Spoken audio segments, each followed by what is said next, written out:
नमस्कार, आप देख रहे हैं गुड न्यूज टुडे। आपके साथ मैं हूं रेखा कड़ाकोटी और बात करेंगे रूस और यूक्रेन जंग की, जो कि लगातार भीषण होती चली जा रही है। और इस बीच बता दें, हर गुजरते दिन के साथ यूक्रेन पर रूसी हमले तेज हो रहे हैं। 10वां दिन आज हो चुका है।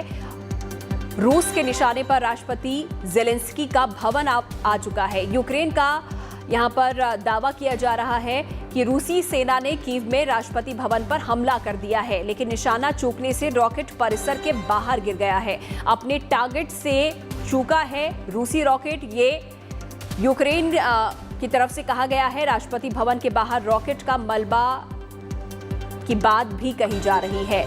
तो रूस और यूक्रेन के बीच जो युद्ध चल रहा है वो कीव तक पहुंच चुका है। 10वां दिन आज है इस जंग का और लगातार नुकसान यहां पर देखा जा सकता है। यूक्रेन के कई शहर इस वक्त तबाह हो चुके हैं और इस बीच यूक्रेन की तरफ से दावा किया गया है कि राष्ट्रपति भवन को निशाना रूस की सेना ने बनाया। हालांकि रॉकेट अपने टारगेट से चूक गया और परिसर के बाहर वो गिरा है और उसका मलबा परिसर के बाहर देखा जा सकता है। ये बड़ी खबर इस वक्त रूस और यूक्रेन जंग को लेकर, जिसमें 10 दिन आज हो चुके हैं और एक के बाद एक अलग अलग शहरों पर रूस की तरफ से हमला किया जा रहा है। इस बीच एक और बड़ी खबर, जंग के बीच यूक्रेन ने जर्मनी से मदद मांगी है।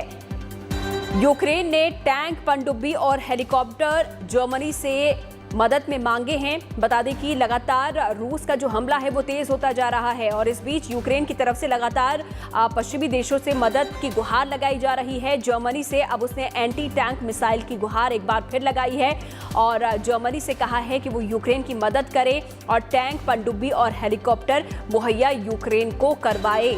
रूस के खिलाफ इस जंग में अपनी देश को बचाने के लिए जर्मनी से गुहार लगाई है वोलोदिमीर जेलेंस्की ने।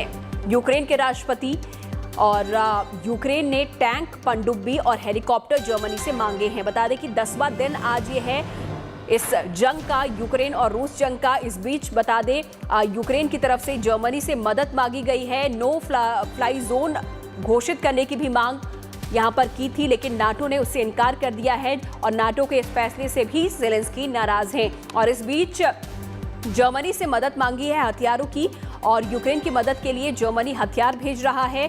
जर्मनी से एंटी टैंक मिसाइल यूक्रेन को पहले भी मिली है। अब एक बार फिर से यूक्रेन ने टैंक, पनडुब्बी और हेलीकॉप्टर की मदद जर्मनी से मांगी है।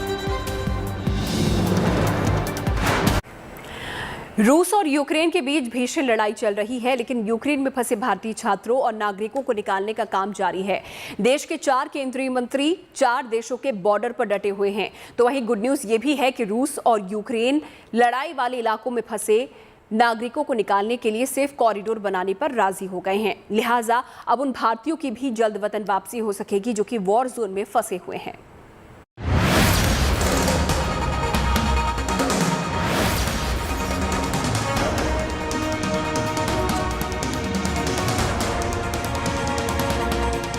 यूक्रेन में फंसे भारतीयों की वतन वापसी के लिए चलाई गई मुहिम ऑपरेशन गंगा रंग ला रही है। हर रोज हजारों छात्रों को सकुशल अपने देश वापस लाया जा रहा है।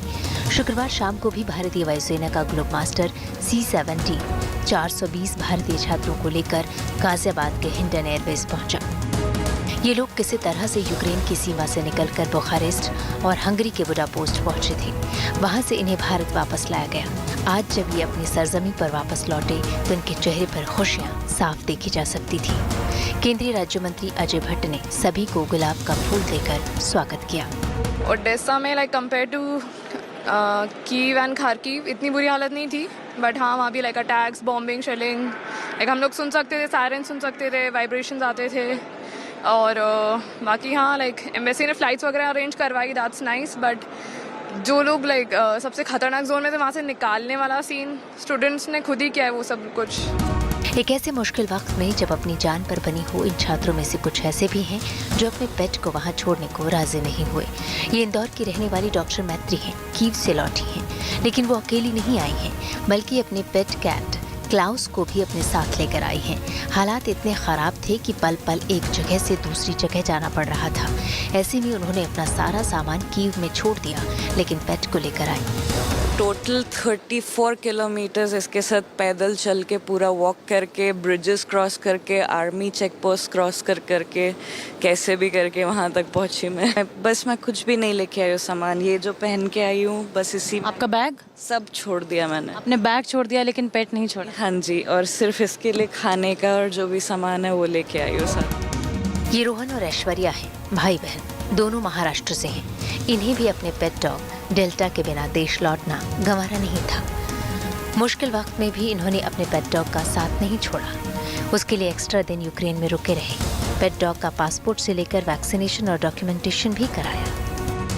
हम वहाँ पे रुके थे कुछ एक्स्ट्रा दिन ताकि इसका सारा डॉक्यूमेंटेशन कंप्लीट हो सके और फिर निकले वहाँ से। इसके डॉक्यूमेंटेशन के लिए पहले तो वेटरनरी पासपोर्ट जिसके लिए वैक्सीन लगते हैं, फिर उसके बाद इसके शोल्डर में माइक्रोचिप लगाना है, फिर एक ड्यूरेशन होने के बाद इसका यूरोपियन पासपोर्ट बनाना रहता है। फिर once that is done, you have before your flight is completed, like your final date is decided, you have to get an NOC from the Indian government which is was not required this time because this is an emergency procedure. ये सारी procedure की गई थी? हाँ, ये सब complete हुआ था और निकलने से पहले 10 days before you have to find a health certificate. जो छात्र देश लौट आए हैं उनकी खुशी उनके चेहरे पर साफ झलक रही है, लेकिन अभी भी बहुत से छात्र यूक्रेन में फंसे हैं। उन छात्रों को निकालने के लिए सरकार ने 16 और उड़ानें तय की हैं। अब तक 48 उड़ानों के तहत 10,344 छात्रों को वापस लाया गया है। सरकार का कहना है कि भारतीयों को वापस लाने के लिए विशेष विमानों की उड़ानें लगातार जारी रहेंगी। इस बीच सरकार की ओर से कहा गया है कि शनिवार को 11 नागरिक उड़ानों के जरिए 2200 से अधिक भारतीयों को वापस लाने की उम्मीद है, जिनमें से 10 दिल्ली में और एक मुंबई में उतरेगा। As per our understanding, during the last 24 hours, 18 flights have landed in India with around 4,000 Indians on board. So if you add that, the total number of flights therefore that have landed have been 48, and it has brought back, as per our numbers, somewhere in the 10,400, 10,300. छात्रों को सबसे ज्यादा परेशानी Ukraine से बाहर निकलने में हो रही है। ऐसे में रूस की ओर से बसें उपलब्ध कराए जाने की बात सामने आई है। विदेश मंत्रालय की ओर से भी इस बात की पुष्टि की गई। हालांकि सरकार का कहना है कि बसें उपलब्ध हैं, लेकिन बहुत दूर हैं। देखिए, ये बसें बहुत दूर हैं। मैं सिर्फ सुमी की बात नहीं कर रहा हूं, मैं खार्किव की भी बात कर रहा हूं, जहां पे वो कह रहे हैं बसें हैं खार्किव के पास, वो भी 40-50 किलोमीटर दूर है, इस तरह से कुछ माना जा रहा है। एग्जैक्ट किलोमीटर तो नहीं मालूम, पर ये क्लियर है कि उसमें जहां है वहां नहीं जा सकते, वहां कॉन्फ्लिक्ट जोन है। हमारे बच्चे कैसे जाएंगे, कौन उसका ऑर्गेनाइज कर पाएगा वहां पे इस कॉन्फ्लिक्ट जोन में? अगर रूसी साइड से कर पाए, वहां कोई सीज फायर लोकल करें तो कुछ बात बन पाएगी, नहीं तो हम उसको लगता है यही पास है, पर ऐसा नहीं है।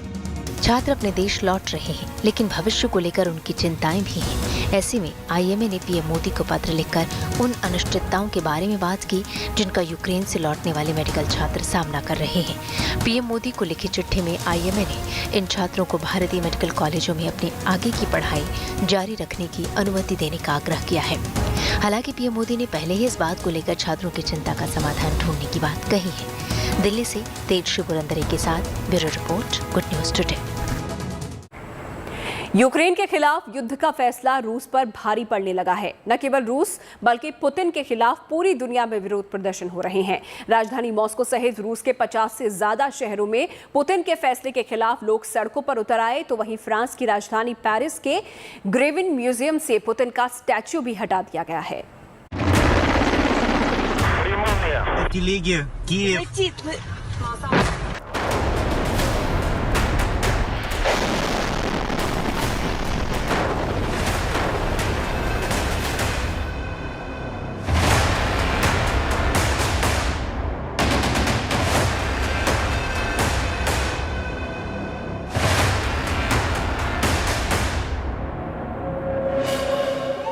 यूक्रेन पर रूस के हमले के बाद से रूसी राष्ट्रपति व्लादिमीर पुतिन के खिलाफ दुनिया में जबरदस्त आक्रोश पनप रहा है।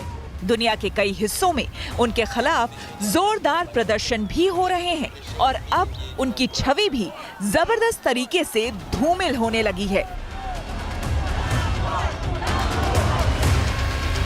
किसी जमाने में रूसी राष्ट्रपति दुनिया के लिए हीरो थे।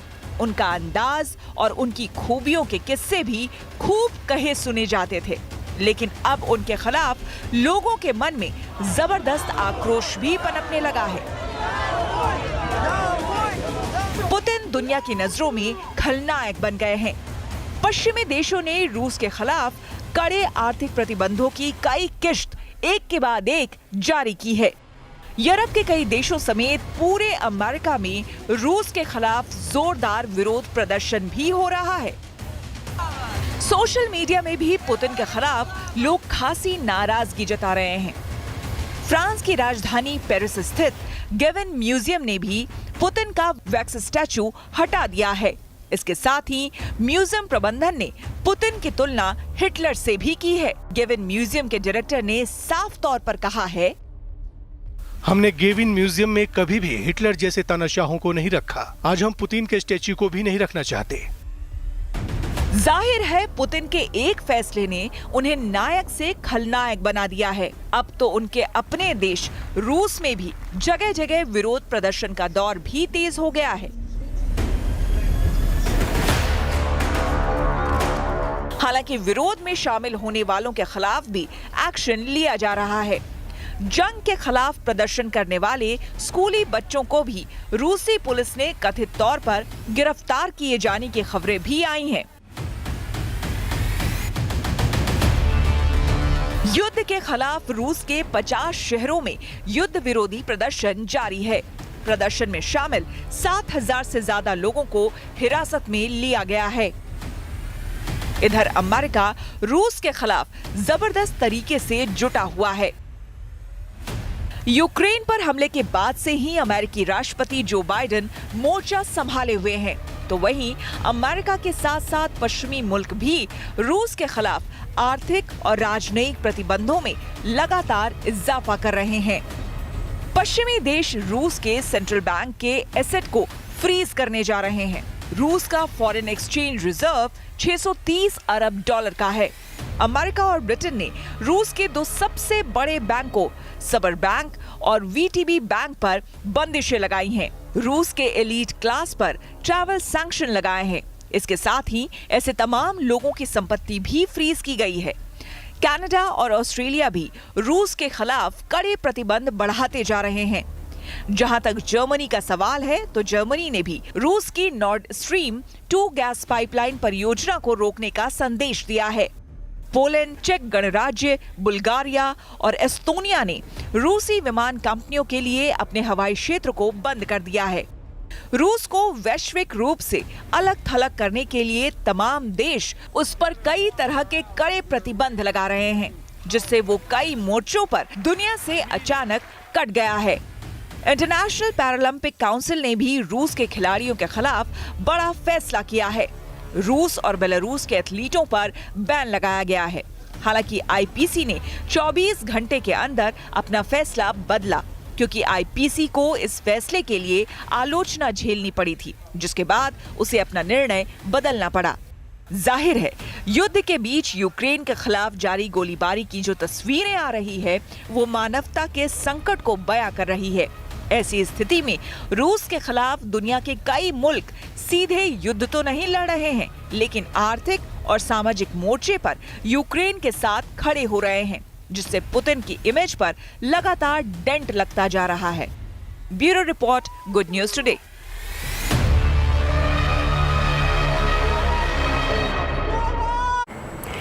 पूरी दुनिया उस वक्त सहम गई जब यूक्रेन में यूरोप के सबसे बड़े न्यूक्लियर पावर प्लांट पर रूसी फौजों ने हमला कर दिया। इस हमले के बाद वहां आग लग गई और दुनिया के जहन में चेर्नोबिल और फुकुशिमा न्यूक्लियर हादसे की यादें ताज़ा हो गई। लेकिन राहत की बात यह रही कि इस हमले से प्लांट को ज़्यादा नुकसान नहीं पहुंचा और रेडिएशन का फिलहाल कोई खतरा नहीं है।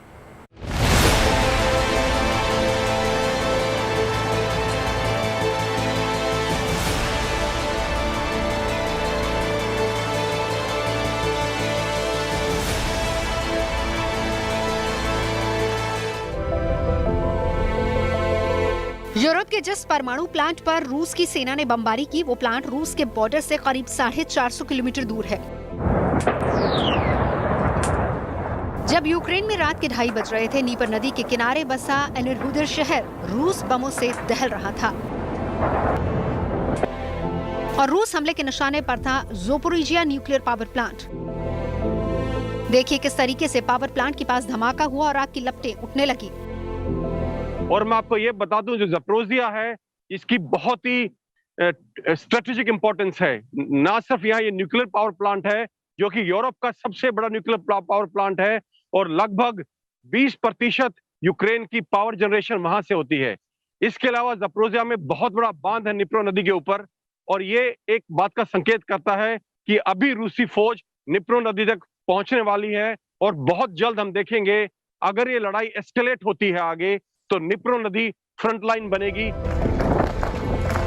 वहीं हमले की खबर लगते ही बचाव दल तुरंत सक्रिय हो गया। दमकल की 11 गाड़ियां और 44 दमकल कर्मियों ने मोर्चा संभाला। कड़ी मशक्कत के बाद आग पर काबू पाया जा सका।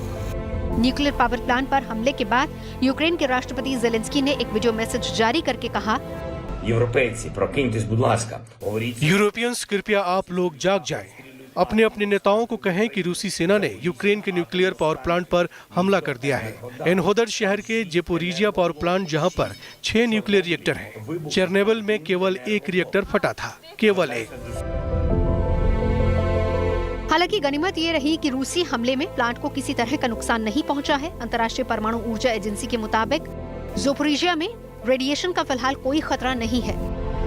जो ये ज़पोरिज़िया में न्यूक्लियर पावर प्लांट है, अगर इसमें रेडिएशन लीक होती है और अगर हवा का बहाव पूर्व से पश्चिम की तरफ होता है तो बहुत से नेटो देश, हंगरी, रोमानिया और इवन पोलैंड, यहां तक रेडिएशन जाएगी, और हो सकता है radiation can reach all up to France and Germany also.